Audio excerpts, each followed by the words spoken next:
Chapter 22 Empire of Evil. This is the military formation that I think is ideal for the battle, said Parvateshwar. Varaka and Parvateshwar were sitting in the journal's private office. The formation was that of a bow. The soldiers would be arranged in a wide semicircle pattern. The slower corps, like the tortoises, would be placed at the center. The flanks would comprise quicker units such as the light infantry. The cavalry would be at both ends of the bow, ready to be deployed anywhere on the battlefield or to ride along the sides of the bow for protection. The bow formation was ideal for a smaller army. It provided flexibility without sacrificing strength. It is ideal, my lord, said Varaka. What does the Mahadev have to say? Shiva thinks it suits our requirements perfectly. Varaka did not like it when Parvateshwar referred to the Neelkant by his name. But who was he to correct his journal? I agree, my lord. I will lead the left flank, said Parvateshwar, and you lead the right, which is why I need your opinion on some tactics. Me, my lord? Asked an astonished Varaka. I thought the Mahadev would lead the other flank. Shiva? No, I don't think he would be fighting this war, Varaka. Varaka looked up in surprise, but he remained silent. Parvateshwar probably felt the need to explain, for he continued speaking. He is a good and capable man, no doubt, but the uppermost desire in his mind is retribution, not justice for Meluha. We will help him wreak vengeance when he threw the guilty Naga at his feet. He won't be putting his own life at risk in a war only to find one Naga. Varaka kept his eyes low, lest they betray the fact that he disagreed with the chief. To be fair, said Parvateshwar, we cannot impose on him just because he has a blue throat. I respect him a lot, but I don't expect him to fight. What reason would there be for him to do that? Varaka looked up at Parvateshwar for a brief instant. Why was his journal refusing to accept what was so obvious to everyone? Was he so attached to Lord Ram that he couldn't believe that another savior had arrived on earth? Did he actually believe that Lord Ram could be the only one? Hadn't Lord Ram himself said that he is replaceable, only Dharma is irreplaceable? Furthermore, continued Parvateshwar, he is married now. He is obviously in love. He is not going to risk Sati being bereaved again. Why should he? It's unfair of us to demand this of him. Varaka thought to himself while not daring to voice his opinion. The Mahadev will fight for all of us, Journal. He will battle to protect us. Why? Because that is what Mahadevs do. Varaka was not aware that Parvateshwar was hoping for something similar in his mind. He too wished that Shiva would rise to be a Mahadev and lead them to victory against the Chandravanshas. However, Parvateshwar had learned through long years of experience that while many men tried to rise up to Lord Rama's stature, none had ever succeeded. Parvateshwar had laid hopes on a few such men in his youth, and he had always been disillusioned at the end. He was simply preparing himself for another such expected disappointment from Shiva. He didn't plan to be left without a backup if Shiva refused to fight the battle against the Chandravanshas.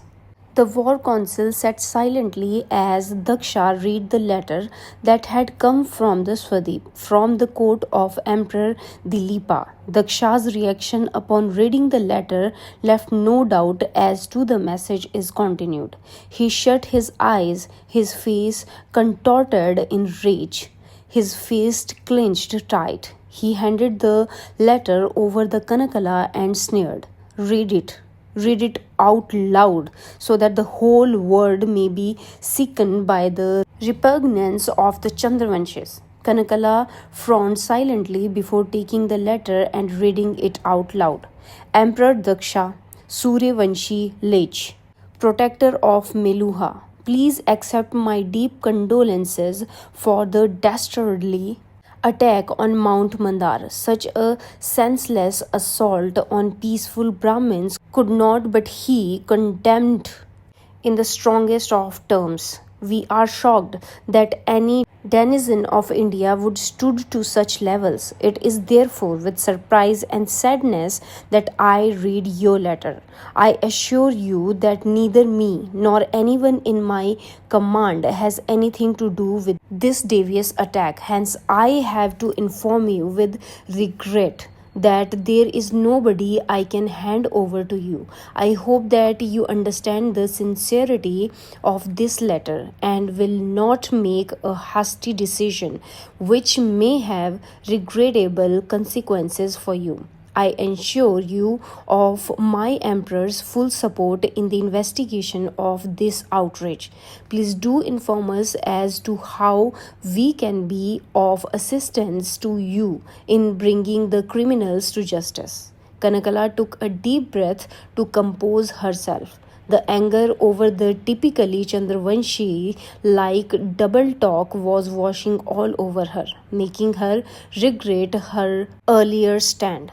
It's personally signed by the Emperor Dilipa, said Kanakala, completing her reading of the letter. Not Emperor Dilipa, growled a fuming Daksha, terrorist Dilipa of the Empire of Evil. War, arose a cry from the council, unanimous in its rage. Daksha looked over at a scowling Shiva who nodded imperceptibly. War? It is? Bellowed Daksha. We march in 2 weeks. The bracelet seemed to develop a life of its own. It had swelled to enormous proportions, dwarfing Shiva. Its edges were engulfed in gigantic flames. The three colossal serpents, which formed the Om, separated from each other and slithered toward Shiva. The one in the center, while nodding towards the snake on its left, hissed, "He got your brother, and the other one will soon get your wife." The serpents to the left and right scolded eerily. Shiva pointed his finger menacingly at the serpent in the center. "You dare touch even a hair on her, and I will rip your soul out of." "But I," continued the serpent, not even acknowledging Shiva's threat, "I am saving myself. I am saving myself for you." Shiva stared at the serpent with impotent rage. "I will get you," said the serpent as its mouth opened wide, ready to swallow him whole. Shiva's eyes suddenly opened wide. He was perspiring profusely. He looked around but couldn't see a thing. It was extraordinarily dark. He reached out for Sati to check if she was safe. She wasn't there. He was up in a flash, feeling a chill in his heart, almost expecting that the serpents had escaped his dream and transformed into reality. "Shiva?" said Sati, looking at him. She was sitting at the edge of the bed. The tiny military tent they slept in could not afford the luxury of chairs. This tent had been their traveling home for the last 1 month as the Meluhan army marched towards Swadeep. "What is it, Sati?" asked Shiva, his eyes adjusting to the dim light. He slipped the offending bracelet that he was tightly holding back into his pouch. "When had I taken it out?" "Shiva," continued Sati, "she had tried to talk about this for the last 2 weeks. Ever since she had been sure of the news, she had not found an opportune moment. She had always managed to convince herself that this was minor news, and it was not be right for her to trouble her husband with this, especially when he was going through one of the worst phases of his life. But it was too late now. He had to learn from her and not someone else. News like this did not remain secret in an army camp for long. I have something to tell you." "Yes," said Shiva, though his dream still rankled. What is it? I don't think I will be able to fight in the war. What? Why? Asked a startled Shiva. He knew that cowardice was a word that did not exist in Satya's dictionary. Then why was she saying this? And why now, when the army had already marched for nearly a month through the dense forests that separated Meluha and Swadip? They were already in army territory. There was no turning back. Sati, this is not like you. Shiva, said an embarrassed Sati. Such discussions were always difficult for the somewhat prudish Suryavanshis. I have my reasons. Reasons? Asked Shiva. What? Suddenly the reasons smacked Shiva like a silent thunderbolt. My God, are you sure? Yes, said Sati bashfully. By the holy lake, am I going to be a father? Seeing the ecstasy on Shiva's face, Sati felt a pang of guilt that she had not informed him earlier. Wow! Whooped a thrilled Shiva as he swirled around with her in his arms. This is the best news I have heard in a long time. Sati smiled warmly and rested her head on his tired but strong shoulders.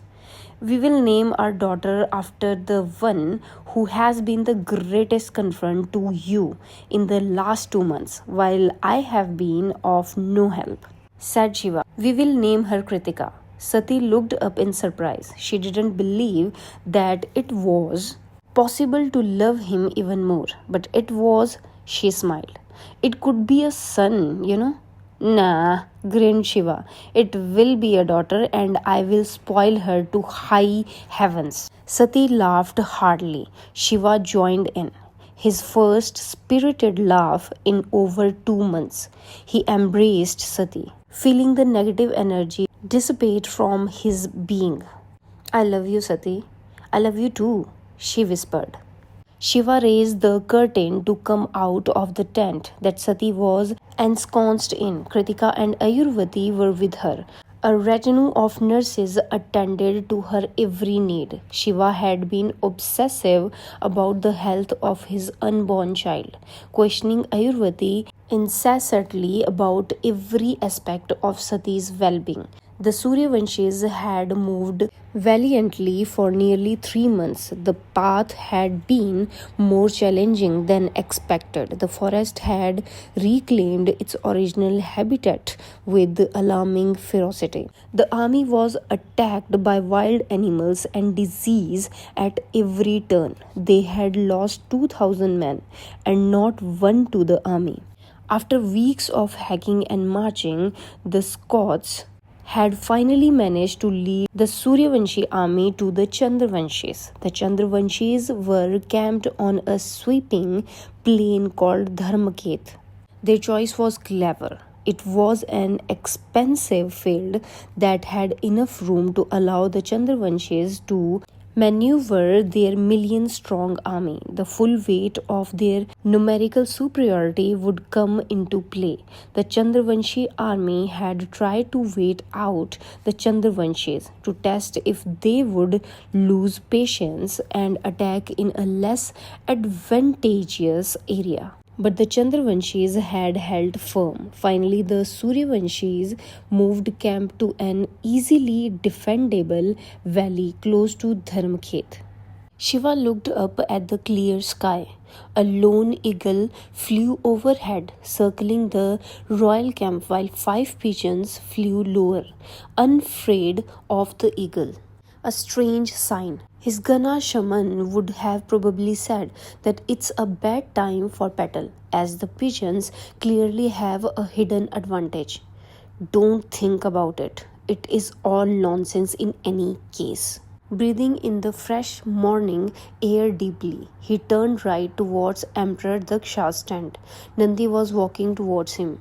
What is it, Nandi? I was just coming towards your tent, my lord.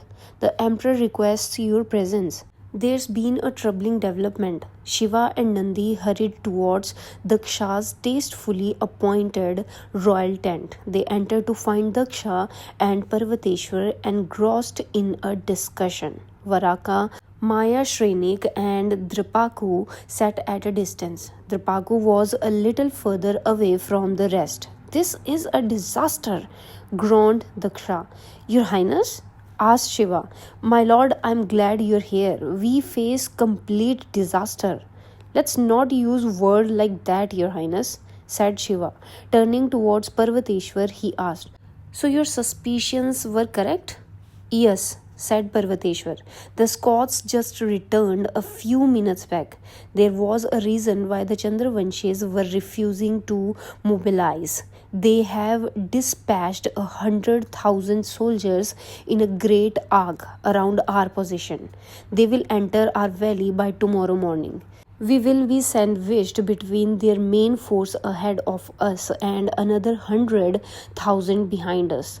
We can't fight on two fronts, my lord, cried Daksha. What do we do? Was it Virbhadra's Scots who returned with the news? Asked Shiva. Parvateshwar nodded. Shiva turned towards Nandi, who rushed out immediately. Moment later, Virbhadra stood before them. What route is the Chandravanshi detached taking, Bhadra? Asked Shiva. To the east, along the steep mountains on our side. I think they intend to enter our valley some 50 kilometers up north. Did you take cartographer with you as Parvateshwar had instructed? Virbhadra nodded, moved to the center table and led out the map on it. Shiva and Parvateshwar leaned across, pointing to the route with his fingers. Virbhadra said, this way. Shiva suddenly started as he noticed the ideal defensive position on the map. Deep north of the Suryavanshi camp, he looked up at Parvateshwar. The same thought had occurred to the journal. How many men do you think, Parvateshwar? Difficult to say. It will be tough, but the pass looks defendable. It will need a sizable contingent though, at least 30,000. But we can't spare too many men. I am sure the battle with the main Chandravanshi army to the south will also happen tomorrow. It would be the best time for them to take up positions. Parvateshwar nodded grimly. The Meluhans might just have to retreat and maneuver for a battle from another, more advantageous position, he thought unhappily. I think 5,000 men ought to do it, my lords. Shiva and Parvateshwar had not noticed Dripaku move to the table. He was examining the pass that Shiva had just pointed out. Look here, continued Dripaku, as Shiva and Parvateshwar peered. The mountains ahead constrict rapidly towards this pass, which is not more than 50 meters across. It doesn't matter how big their army is. Each charge by the enemy into the pass cannot comprise more than a few hundred men. But the Baku, with 100,000 men, they can launch one charge after another, almost continuously, said Maya Shrenik. And with the mountains being so steep on the sides, you can't use any of our missiles. Victory is almost impossible. It's not about victory, said Dripaku. It's about holding them for a day so that our main army can fight. I will do it, said Parvateshwar. No, my lord, said Varaka. You are required for the main charge. Shiva looked up at Parvateshwar. I need to be here as well. I can't do it either, said Shiva, shaking his head. Parvateshwar looked up at Shiva, disillusionment right large on his face. While he had prepared his heart for disappointment, he had hoped that Shiva would prove him wrong.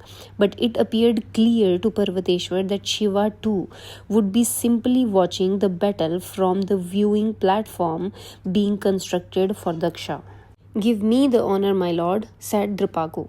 Dripaku, whispered Maya Shrenik, not putting into words what everyone else knew. With only 5,000 soldiers, the battle at the Nadan Pass against the Chandravanshi detachment was a suicide mission. Dripaku, said Shiva. I don't know if... I know, my lord, interrupted Dripaku. It is my destiny. I will hold them for one day. If Lord Indra supports me, I will even try for two. Get us victory by them. Daksha suddenly interjected. Wonderful. Dripaku, make preparations to leave immediately. Dripaku saluted smartly and rushed out before any second thoughts were voiced. In less than an hour, the Vikrama brigade was seen marching out of the camp. The sun was high up in the sky, and practically the entire camp was awake, watching the soldiers set out on their mission. Everyone knew the terrible odds the Vikramas were going to face. They knew that it was unlikely that any of these soldiers would be seen alive again. The soldiers, though, did not exhibit the slightest hesitation or hint of fear as they marched on. The camp stood in silent awe. One thought reverberated throughout. How could the Vikramas be so magnificent? They are supposed to be weak.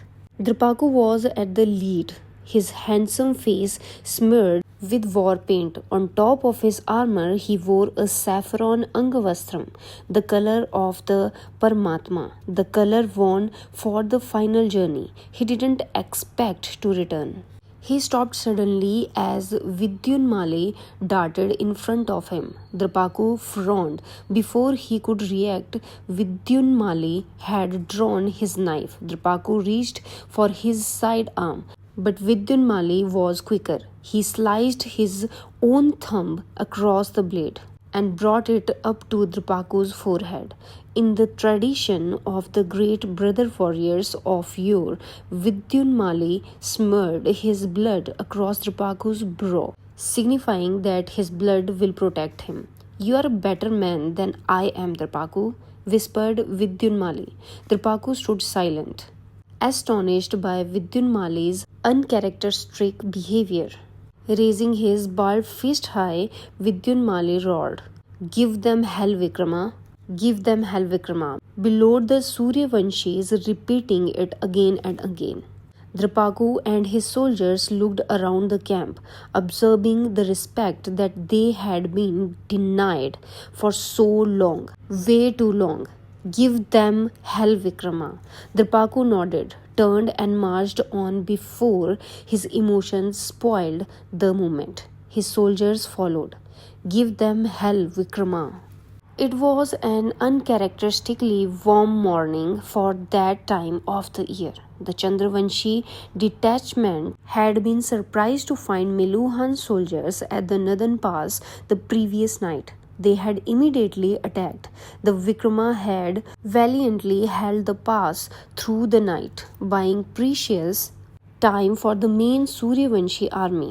This had to be the day of the main battle. Shiva was prepared.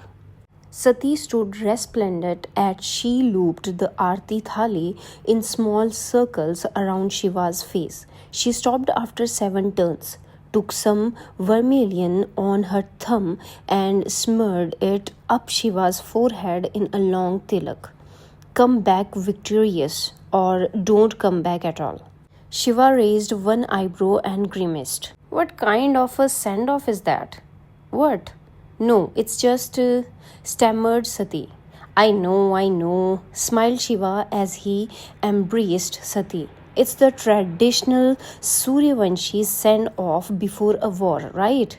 Sati looked up with moist eyes. Her love for Shiva was overcoming decades of Suryavanshi training. "Just come back safe and sound." "I will, my love," whispered Shiva. "You won't get rid of me so easily." Sati smiled weakly. "I will be waiting." She stood up on her toes and kissed Shiva lightly. Shiva kissed her back and turned quickly before his heart could fill his head with second thoughts. Lifting the tent curtain, he walked out. His eyes scanned the skies, keenly looking for omens. There were none. Bloody good. The distant drone of Sanskrit shlokas, accompanied by the beating of war drums in a smooth rhythmic pulse, wafted in over the dry winter breeze. This particular Suryavanshi custom had appeared odd to Shiva, but maybe there was something to the Brahman call for Indra and Agni, as this puja was called. The effect of the beats and The incantations were akin to a clarion call, rousing a fierce spirit amongst the warriors. The beats would quicken once the battle began. Shiva was eager to throw himself into the battle. He turned and strode towards Daksha's tent. "Greeting, Your Highness," said Shiva as he raised the curtain to enter the royal tent, where Parvateshwar was explaining the plans to the emperor. "Namaste, Parvateshwar." Parvateshwar smiled and folded his hands. "What news of Drapaku, Parvateshwar?" asked Shiva. "The last dispatch I heard is at least 3 hours old. The Vikrama battle is on. Drapaku still leads them. He had bought us invaluable time. May Lord Ram bless him." "Yes," agreed Shiva. "May Lord Ram bless him. He just has to hold on till the end of this day." "My lord," said Daksha, hands folded in a formal namaste, head bowed. "It is an auspicious beginning. We will have a good day. Wouldn't you agree?" "Yes, it does seem so," smiled Shiva. "The news of Drupaku is very welcome, but perhaps this question may be better suited for the fourth Prahar, Your Highness." "I'm sure the answer would be the same, my lord. By the fourth Prahar today, Emperor Dilipa will be standing in front of us in chains, waiting for justice to be delivered." "Careful, Your Highness," said Shiva with a smile. "Let us not tempt fate. We still have to win the war. We will face no problems. We have the Nilkant with us. We just need to attack. Victory is guaranteed." "I think a little more than a blue throat will be required to beat the Chandravanshis, Your Highness," said Shiva, his smile even broader. "We shouldn't underestimate our enemy." "I don't underestimate them, my lord, but I will not make the mistake of underestimating you either." Shiva gave up. He had learned that it was impossible to win a debate when pitched against Daksha's unquestioning conviction. "Perhaps I should leave, Your Highness," said Parvateshwar. "The time has come, with your permission." "Of course, Parvateshwar." "Vijay Bhava," said Daksha. Turning towards Shiva, Daksha continued, "My lord, they have built a viewing platform for us on the hill at the back." "Viewing platform?" asked Shiva, perplexed. "Yes, why don't we watch the battle from there? You would also be in a better position to direct it." Shiva narrowed his eyes in surprise. "Your Highness, my position is with the soldiers on the battlefield." Parvateshwar stopped in his tracks, startled and delighted with having been proved wrong. "My lord, this is a job of butchers, not the Nilkant," said a concerned Daksha. "You don't need to sully your hands with Chandravanshi blood. Parvateshwar will arrest that Naga and throw him at your feet. You can extract such a terrible retribution from him that his entire tribe would dread your justice for eons."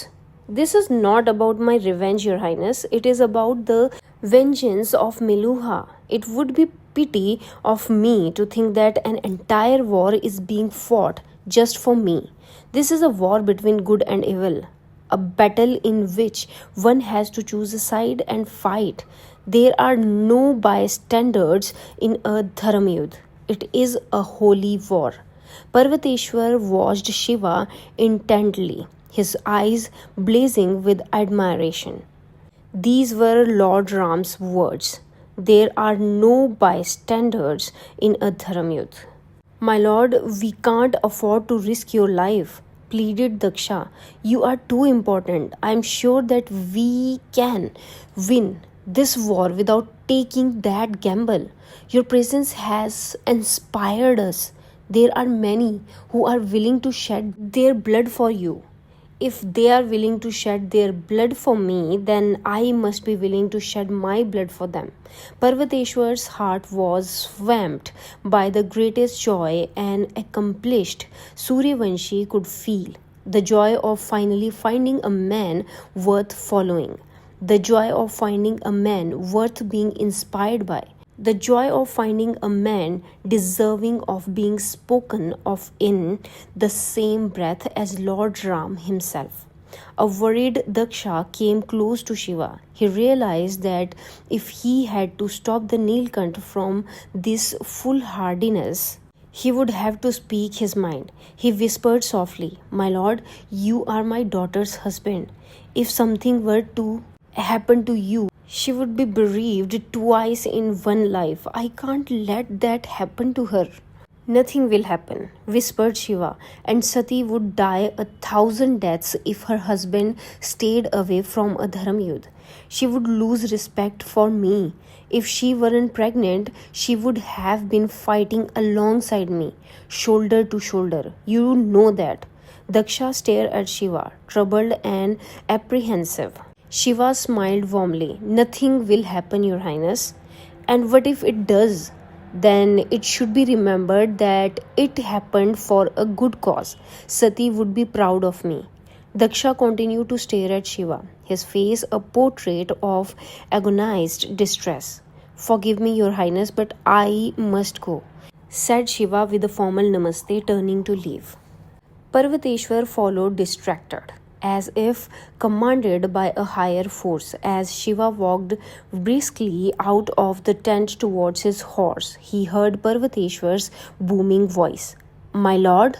Shiva continued walking. "My lord?"